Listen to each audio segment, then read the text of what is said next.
Assalamualaikum teman-teman, apa kabar? Ketemu lagi dengan saya Bu Sri. Semoga kalian selalu sehat walafiat, selalu diberikan kesehatan, keselamatan serta keberhasilan ya teman-teman. Terima kasih sudah mensubscribe channel saya ini. Semoga kalian selalu dimudahkan dalam segala hal. Teman-teman, jangan bosan-bosan ya dengan cerita saya ini, karena ini cerita nyata, cerita yang saya alami. Jadi semua kejadian itu saya pernah mengalaminya teman-teman ya. Jadi kali ini saya akan menceritakan tentang satu sosok itu benar-benar sangat menakutkan bagi saya teman-teman, menakutkan. Saya bertemu dia itu di Gunung Merapi. Jadi waktu mendaki Gunung Merapi, sebenarnya waktu itu tuh saya tuh ingin napak tilas ke rumahnya Mbah Marijan. Ini ceritanya seperti itu. Tapi sebelum sampai di tempatnya Mbah Marijan itu saya sudah berasa nggak enak teman-teman, tidak enak. Jadi berasa tidak enak. Saya merasa kok saya itu ada yang mengikuti gitu loh. Nah, hingga suatu saat itu saya hanya berpikir mungkin ini halusinasi ya, mungkin halusinasi saya yang mungkin hal itu tidak akan dipercaya oleh siapapun teman-teman. Jadi ceritanya kita kan bikin tenda. Sebelum tenda itu dibangun, itu tuh suasana tuh masih enak teman-teman, masih menyenangkan, masih enak. Terus saya ke Gunung Merapi itu bertujuh. Jadi bertujuh kita bagi tugas masing-masing. Ada yang ngebangun tenda, ada yang masak, yang menyiapkan makanan. Nah, terus kita nih bangun tenda nih teman-teman. Udah selesai bangun tenda kan. Terus kita makan di situ tuh. Waktu itu ada singkong, terus ada mie, terus sama ada kita bawa gorengan dari bawah, emang ada tempe gitu. Nah, itu sudah mau jam 5 sore. Jadi waktu jam 5 sore kita makan nih, selesai makan nih teman-teman. Selesai makan terus itu masih suasana masih enak teman-teman. Kita masih bisa bercanda, tertawa gitu. Terus saya bilang, aku tadi dari bawah itu udah berasa nggak enak loh.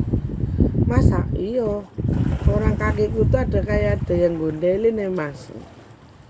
Oh, lah terus piye mbak? Ya udah, saya jawab aja nek, saya di sini cuma mau main, tidak ingin mengganggu siapapun, hanya untuk numpang lewat. Kalau misalnya saya melakukan sesuatu yang ora tak sadari, yo aku njaluk ngapura kan gitu kan. Oh, tapi mas, anak itu ngilang tuh. Habis itu ngilang lagi, saya cerita. Habis itu ngilang lagi, udah enteng kan. Nah tadi pas kita mau sampai di tempat kita bangun ini tadi, saya melihat sesosok pocong, saya bilang gitu kan. Oh, lah terus pocongnya tuh sampai sekarang tuh masih di sini, saya bilang gitu kan. Yang benar jangan nakut-nakutin lah mbak. Enggak, saya tuh nggak nakut-nakutin. Memang saya lihat tuh pocong tuh ada di samping tenda teman-teman.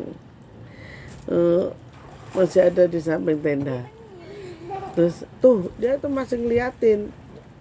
Kalau teman saya namanya Mas Bayu itu, dia bisa merasakan gitu teman, kehadiran sosok-sosok gaib itu. Mas Bayu ini bisa merasakan. Oh iya sih, aku kroso sih awane adem beda kan.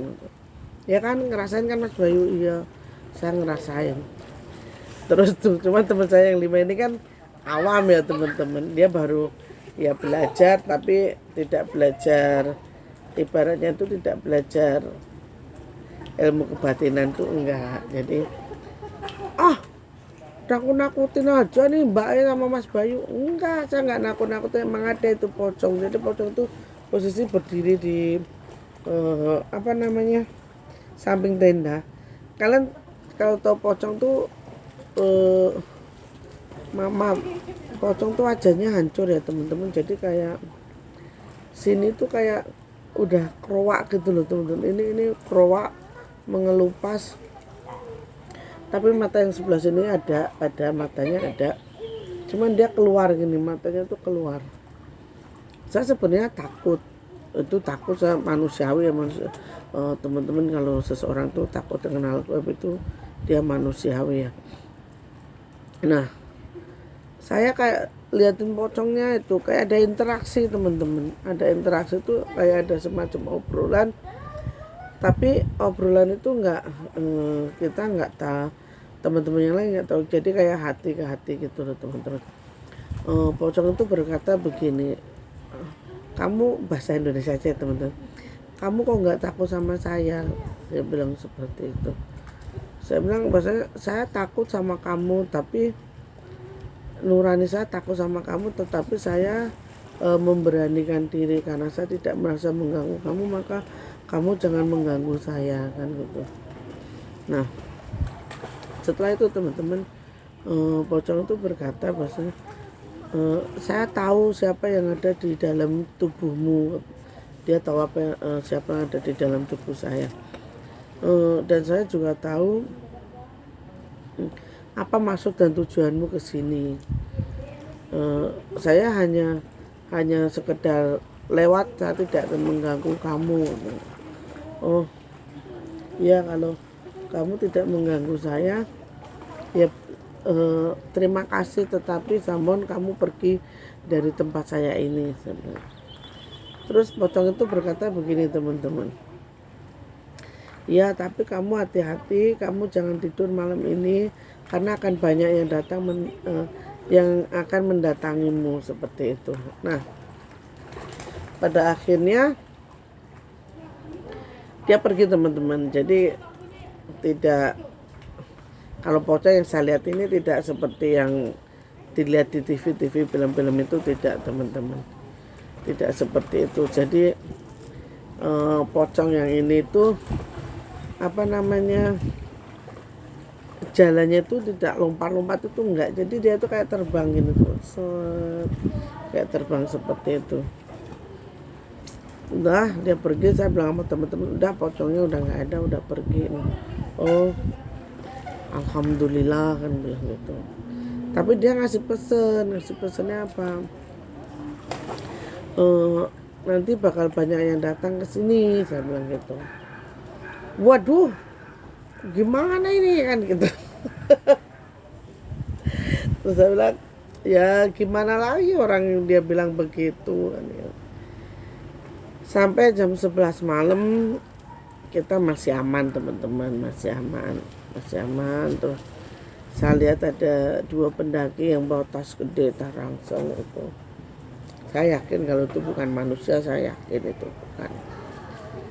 Saya diam aja karena saya waktu itu memang tujuan saya ini mau napak tilas ke tempatnya Mbak Marijan ya. Saya yakin, terus akhirnya saya diem, saya itu bukan pendaki. Jadi mereka tuh berdua tuh lewat depan saya gini teman. Saya cuma bilang assalamualaikum kan gitu. Nah, setelah 2 orang ini lewat, saya tuh dengar kayak suara macan kan itu teman-teman, suaranya tuh. Otomatis saya kaget ya, namanya di hutan, di gunung ya, kalau macan hantu, kalau macan beneran mau lari kemana. Nah, setelah itu saya tengok ke belakang, nggak ada siapa-siapa. Terus suara itu pergi menjauh teman-teman, pergi menjauh. datang tuh angin lagi teman-teman, anginnya tuh kayak gitu teman-teman ya, kayak angin gimana sih suara daun begitu. Nah setelah suara angin itu saya melihat Nyi Gadung Wati. Teman-teman pernah saya ceritakan ya, Nyi Gadung Melati ini siapa? Gadung Melati ini adalah seseorang yang menjadi salah satu penunggu dari Gunung Merapi ini. Jadi Nyi Gadung Melati. Nah, saya ucapkan uluk salam untuk Nyi Gadung Melati ini. Nyi Gadung Melati ini senyum sama saya tuh, senyum. Terus dia seperti melambai mengajak saya, tapi saya bertahan, saya tidak mau, karena kalau kita ikut dia kita bisa kepindah alam teman-teman kan gitu. Nah setelah Nyi Gadung Melati ini pergi, datanglah pasukan itu teman-teman, pasukan kerajaan. Jadi jalannya itu cepet teman-teman, cepet. Terus saya bilang, nah setelah kerajaan itu pergi teman-teman, saya melihat orang yang bawa keranda mayat itu. Terus dia juga lewat teman-teman, itu udah hampir jam 1:30 saya belum masuk tenda. Nah pas jam 1:15 tuh teman-teman, saya ngeliat dari arah puncak tuh kayak asap gitu teman-teman. Tapi asapnya tuh asap merah tuh saya udah tahu ini pasti Banaspati nih dalam hati saya. Terus saya bangunin Mas Bayu, bangun dulu, bangun. Nah, ngapa deh ini? Ada Banaspati, saya bilang gitu kan. Ada Banaspati. Mas Bayu ini bangun teman-teman, nggak tahu dia langsung meditasi. Saya ngeliatin terus Banaspati itu. Jadi Banaspati ini nggak dekat teman-teman, nggak mendekat ke saya. Jadi cuman dia itu muter-muter gitu, bergulung-gulung itu. Terus Banaspati ini pergi ke arah utara. Mas Bayu ini masih meditasi. Terus saya beranikan untuk jalan ke depan, kira-kira ada sekitar 3 meter. Saya di situ langsung duduk bersila. Saya di situ benar-benar, masya Allah teman-teman, saya melihat dengan mata kepala sendiri itu meteor jatuh tuh teman-teman. Meteor tuh ada 3 atau 4 meteor tuh di atas langit tuh. Saya di situ bersila, mohon sama Allah untuk hidup saya. Terus ketika itu teman-teman, ketika ada 1 meteor set gitu, saya dikejutkan dengan sosok mirip banget sama Mbah Marijan di depan mata saya ini. Mbah Marijan tuh berpesan seperti ini, kamu harus ingat-ingat ketika nanti di tahun ganep ini Gunung Merapi ini meledos, kamu harus kasih tahu ke orang-orang bahwasanya Merapi ini nanti meledosi arah ngulon. Jadi Merapi ini akan meletus ke arah barat, itu di tahun ganep. Nah terus kanggo tolak balake saben wong kuwi kudu duwe pring kuning, amarga karena nanti akan banyak bencana dan malapetaka di tahun ganep, bisa jadi 2024 ini teman-teman ya.